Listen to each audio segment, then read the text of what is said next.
Many of us think that it is possible for us to form some groups and make some investment decisions and live happily ever after. Why go to a mutual fund at all? Assume that a few of you friends came together and decided to invest. There would be key questions that you have to ask. Apart from the fact of what you will select, how you will invest, there is the operational question of in whose account will those securities lie. If you bought shares, if you bought bonds, they have to be credited to somebody's demat account, and this bank account will also receive the dividends, the capital gains, and tax authorities are going to ask your friend who is managing your money to pay taxes on them. So it might not be a great idea, because he is going to pay tax on all those capital gains, all those dividends, all those interests that he receives. Then you agree on a formula for sharing and he sends that money over to you, he credits all your accounts. So the income comes into all your accounts and gets taxed again. Cruel.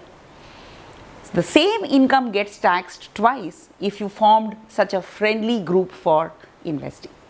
So if you think it's a good idea for one expert to make these investment decisions on your behalf and run your money for you, going to a mutual fund might be a better idea, because the Income Tax Act specifically recognizes the mutual fund as a pass-through entity. What is a pass-through entity in income tax? The income earned by the mutual fund is not considered its own income. It is the income of the investors in the mutual fund. So the mutual fund itself pays no tax. It receives these income and passes it over to its investors. For it to be recognized as a pass-through entity, it needs to be a SEBI registered mutual fund. So once a mutual fund is formally set up, it is approved by SEBI and it is in business. Whenever you invest your money through such a structure, the experts make your decisions for you and they pass on the income to you without this income being taxed twice. That is the tax attractiveness of the mutual fund structure. So how does this mutual fund help you further in the way in which your tax is structured? Most mutual funds in India offer you two options, a dividend option and a growth option.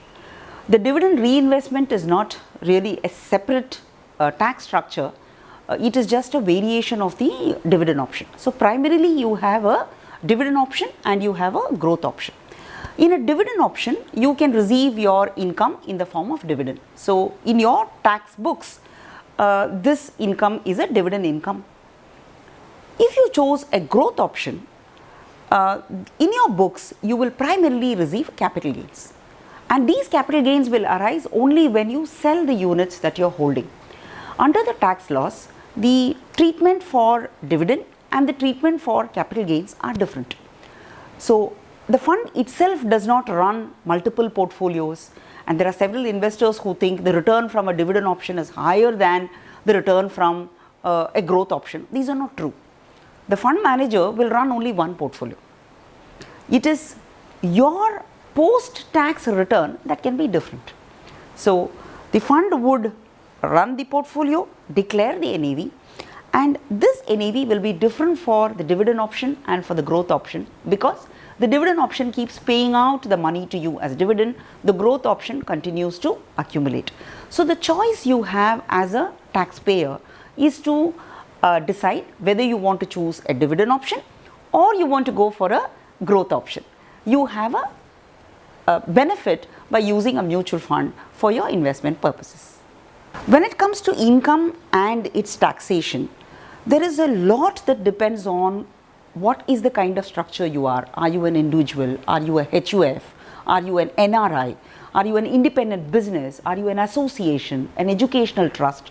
So many of the tax rules that apply in terms of what will be the taxation of dividend, what will be the set off on capital gains, what will be the benefit that you will get, is this business income, is this subject to indexation? These are multiple questions whose answers are not standard. A lot of these interpretations will really depend on how your tax and your books for income primarily look like. So while you should use some of these information on what is the taxability, you must always consult your chartered accountant to understand what your exact liabilities would be. None of these standard statements that work for a mutual fund should be taken as completely applying to you without taking into account what your specific tax status is.